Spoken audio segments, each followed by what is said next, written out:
Saya mau dikembaliin juga ke agent. Oh no. Lulus apa tidak ya?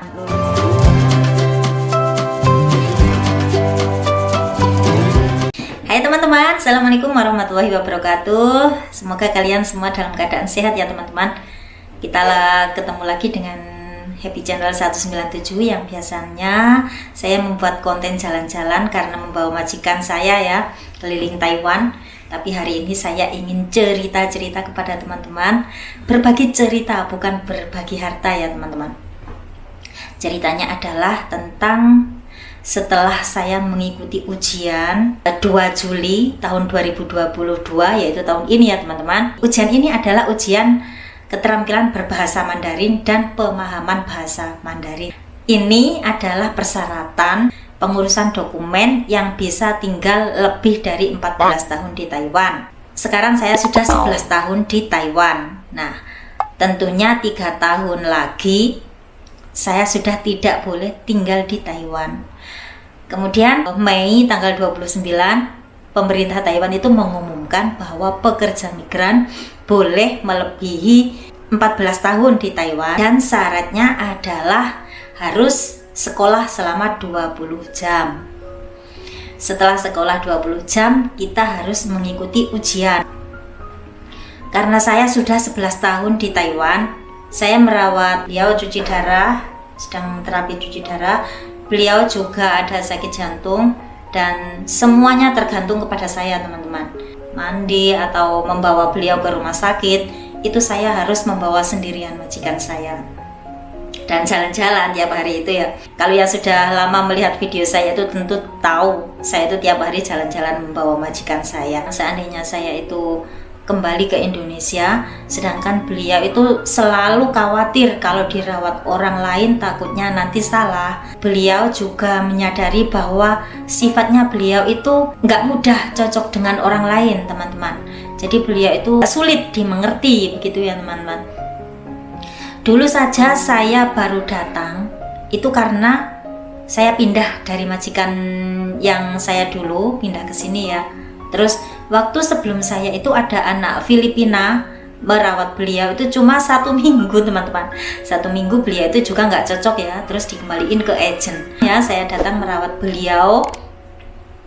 Awalnya juga mungkin 1 atau 2 minggu beliau itu juga nggak suka, seakan-akan saya mau dikembaliin juga ke agent. Akan tetapi waktu itu saya sedang merawat istri beliau yang sedang sakit kanker ya. Jadi waktu itu saya baru datang di rumah majikan ini karena merawat istrinya beliau yang sedang sakit kanker. Dan setelah saya merawat kurang dari 2 bulan, itu beliau meninggal dunia. Selama saya merawat istri beliau itu, istrinya beliau itu sangat cocok dengan perawatan saya. Jadi tiap hari istrinya beliau itu, saya panggil beliau Bude, itu selalu cerita ke suaminya ya, kalau saya itu ngerawat orang itu baik, telaten. Terus mungkin majikan saya ini berpikir supaya bisa adaptasi dengan saya. Nah, dan sekarang saya sudah merawat beliau itu sudah 7 tahun lebih ya, hampir 8 tahun. Beliau itu sekarang nggak mau saya tinggal pulang teman-teman. Bahkan kalau saya pamitan mau pulang itu beliau selalu menyuruh supaya anak saya saja yang datang ke Taiwan. Jadi saya orang punya hati ya teman-teman ya. Jadi saya juga merasa kasihan dengan beliau. Kita kembali lagi ke cerita dokumen ini tadi ya. Majikan saya semenjak tanggal 29 Mei ada pengumuman dari pemerintah bahwa kerja migran itu boleh melebihi 14 tahun dengan syarat harus sekolah, ujian dan lain sebagainya. Makanya majikan saya itu buru-buru teman-teman.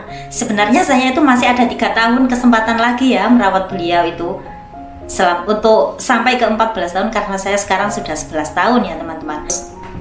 Nah, majikan saya itu bilangnya mumpung sekarang ada di kesempatan pertama. Biasanya kalau di awal-awal kesempatan itu pemerintah bisa lebih memudahkan gitu teman-teman. Terkadang peraturan itu berubah-ubah. Jadi majikan saya itu beliau menyuruh saya supaya secepatnya mengurus dokumen ini. Dan syarat supaya bisa mengurus dokumen ini adalah majikan mau menggaji pekerjanya itu minimal 24.000. Majikan itu dengan sendirinya mau mengurus dan menggaji saya 24.000, teman-teman. Sebenarnya saya itu tidak pernah dengan majikan nego dengan majikan mau naik gaji. Saya itu tidak pernah, teman-teman. Jujur saya itu lebih baik saya itu kerja, menikmati kerja saya, dan saya itu menyayangi pekerjaan saya, dan saya sungguh-sungguh bekerja. Bahkan saya dulu itu di kontrak yang kedua mau ditambahi gaji itu saya menolak. Jadi saya itu ya nggak usah lah, saya gaji standar saja. Meskipun nggak ditambahkan gaji yang gede, maksud saya itu saya nggak apa-apa. Toh saya suka pinjam dengan majikan saya, teman-teman. Tapi saya pinjamnya uang ke majikan itu ya saya buat untuk tabungan ya, teman-teman ya.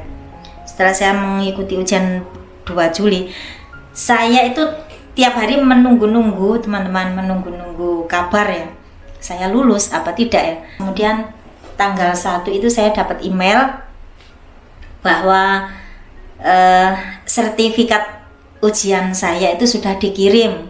Jadi saya menunggu sampai hari ini tanggal 2 ya. Tanggal 2 saya benar-benar mendapatkan ini tadi ya. Dan sekarang kita review ya, teman-teman. Lulus apa tidak? Kalau tidak lulus ya nasib, kalau lulus ya alhamdulillah ya, teman-teman ya. Banyak banget ya.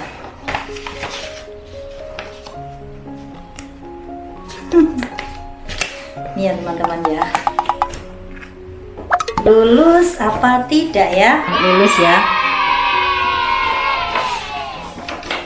Ini juga nggak ada bangga-bangganya sih, teman-teman ya. Paling tidak saya punya apa ini namanya, tanda tangannya Pak Menteri Pendidikan Taiwan. Nah, begitulah teman-teman cerita saya hari ini ya. Dan saya itu berjanji kepada majikan saya, kalau saya hari ini dapat berita itu saya buka lolos, saya mau mentraktir beliau itu makanan kesukaan beliau. Dan saya menanya beliau itu mau makan apa. Beliau juga mintanya nggak mahal-mahal ya, teman-teman. Beliau cuma minta rica-rica udang. Jadi besok kalau ada kesempatan saya ajak beliau itu makan rica-rica udang kesukaan beliau.